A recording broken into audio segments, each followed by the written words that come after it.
I'm here at Vittana with Rebecca Lovell. Thanks for having me, into your office. Thanks for coming. This is an amazing office. We're down in Pioneer Square area. The heart of entrepreneurship in Seattle, and we actually just took over the former headquarters of Rover.com, another great started in Seattle company. Yeah, it's beautiful. You can see this is kind of the backdrop to a lot of buildings around here. So Absolutely. It's beautiful. So tell me, what is Vittana? I know, but a lot of people may not know. Happy to tell the story.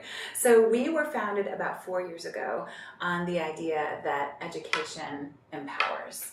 We realize that youth poverty, global poverty is a huge problem. There's 1.3 billion people in the world living in poverty. And what we've learned is that working hard isn't enough. 85% of the world's poor are working.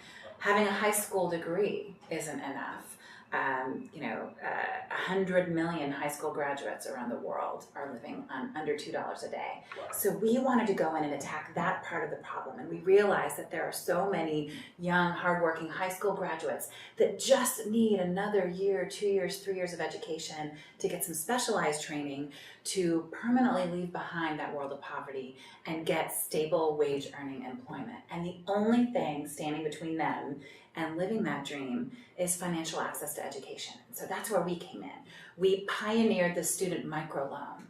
And when you think about student lending, in this country, it's kind of a different animal, but we're talking about an average loan size to a student of $750. It's like books for 1 quarter here in the U.S., right? That's right. And so little can do so much. And that's where we use the power of technology, obviously the transformative power of education, the backbone of this global reach of microfinance. Sure. But any given person with a $25 loan can make a significant impact and enable a student in the developing world to empower themselves and graduate beyond poverty, as we say.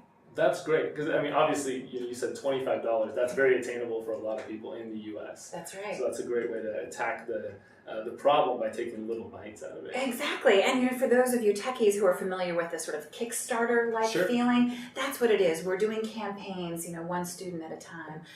So I would welcome you and anyone here to check out our website, Vittana. It's Vittana.org. Read about the students. Their perseverance is inspirational. And one thing I would like to emphasize is, yes, it can be as little as $25. Remember that this is a loan. Right. I think if there's one thing we've proven in the last 4 years at Vittana, it's that students are worth investing in. Sure. Over 95% of these loans are repaid. So you can either get your money back or let it ride and support another student. I'm sure that's better than the default rate in the U.S. That's a topic for a whole other conversation. Yeah, that's not for this website. Right. So you, obviously, Vittana, peer-to-peer lending, you can, with a small amount of money, help people worldwide. That's right. I think, something that I know is close to your heart is helping people, not just worldwide, but also in the community. So Absolutely. What have you learned in your time at Vittana that people can use in maybe peer-to-peer mentoring in startups in their community? How can they help out with just a little bit of time even? Absolutely. One of my favorite topics. And I think that the Vittana model shows, both the importance of those individual personal connections and just sustaining your own happiness. Right. But also, I think as peers, as individuals, we don't realize our value. Vittana shows that any person can help a student change their lives. When you think about peer-to-peer mentorship and the startup community, I believe that is a largely untapped resource. We have some wonderful thought leaders around the community who give a lot of their time to helping young startups. But even peer groups getting together can be really effective, and I think it happens in a couple of different ways.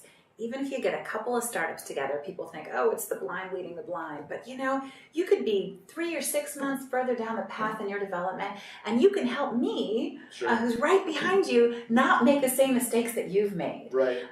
The other piece of it, if you're the mentor in that situation, I find, and I'm an educator in one of my spare time activities, there is no better way to really learn a subject than to have to explain it to somebody else. So both the mentor and the mentee in that situation get value out of the interaction. So I think it's an incredibly powerful way to give back and get something in return. And even if you're not 3 to 6 months ahead in the Right. process, even if maybe you're behind somebody in the process, Yeah. you may have made different mistakes. Exactly. Right? You can learn from. Or you just have a different perspective. When you're in the weeds, I think it's really hard to see, the forest for the trees. But Right. somebody who's not already drinking the Kool-Aid of your startup, just that fresh perspective, a little third-party validation, no matter where they are in their path, Sure. to your point, can be really helpful. Where do you think people should start? I know you have a good diverse background in the startup community, right? I know you're with NWIN, Mm-hmm. you teach at the University of Washington Business School, Right. Yeah. with GeekWire as Right. well. Alliance of Angels. Alliance of the Angels. Investment side of the community. Right, exactly. Yeah. So you've seen a lot of different resources, and Seattle has a lot of different resources. We do. Where do you think people should start, either to get mentorship Yeah. or to give mentorship? Right. So I do think that one of the really unique things about Seattle is that we're kind of a 1 degree of separation town. It's pretty likely that anybody that you want to meet is just one person removed from Sure. you. Secondly, I think that just part of our culture and part of our history is we're collegial. So right there, you've got a network that's available to you and ready and able to help.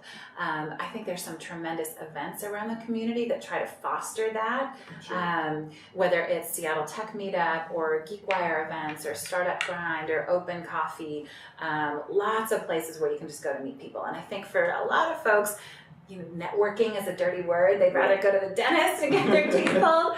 But, to take a little bit of the fear out of it, if you're afraid to go up and introduce yourself, most likely the person you're introducing yourself to is going to be relieved that they're not just standing like a wallflower at a party. Right. And because of this amazing interconnected network that we have in Seattle, if you meet one person and they introduce you to 2 people, you can see how that tree Right. grows very quickly. And then make sure that you do the same. I think that as you approach people at a networking event, one of the most natural things that you can do, even if you don't think you have expertise to offer, Sure. is offer to introduce them to your network. And so when you open up your network to another person, they're more willing to open it back up to you. So Sure. even just in small numbers, I think you'll find that it grows pretty exponentially fairly quickly. And I think everybody benefits from that, right? Exactly. If we have a stronger community, Right. Obviously we create more jobs, we create more startups, That's and there are more people to mentor. Fuels the economic engine and the innovation economy behind it. So, Exactly. Perfect. yeah. So I hear, even if you don't feel like you have something to give, introduce yourself to somebody and introduce your network, That's right? right. Yeah.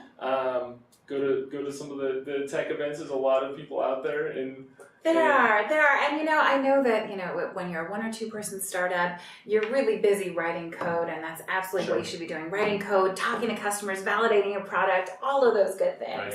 Right. However, especially in those early days when you're a small team or going it alone, there are these natural inclinations to have fits of exuberance and fall into those troughs of despair. Right. And just by either going to these events or starting to connect with people that resonate with you, meet them over coffee Right. once every couple weeks, once a month even, that helps even out the highs and lows and the roller coaster that the startup life can be, and reminds you that you're not alone. It's worth the time. A little bit of I think investment. it's worth on the front end. investment. Yeah, pay it forward and it will pay you back. Excellent. Well, thanks for having me into the office today. Thanks for coming in. Get And do out. check out Vittana. Check out Vittana. Check out all the resources we have in Seattle. Give back a little bit, both on Vittana and back to the community. Awesome. Thank you, Perfect. Steven. Take care.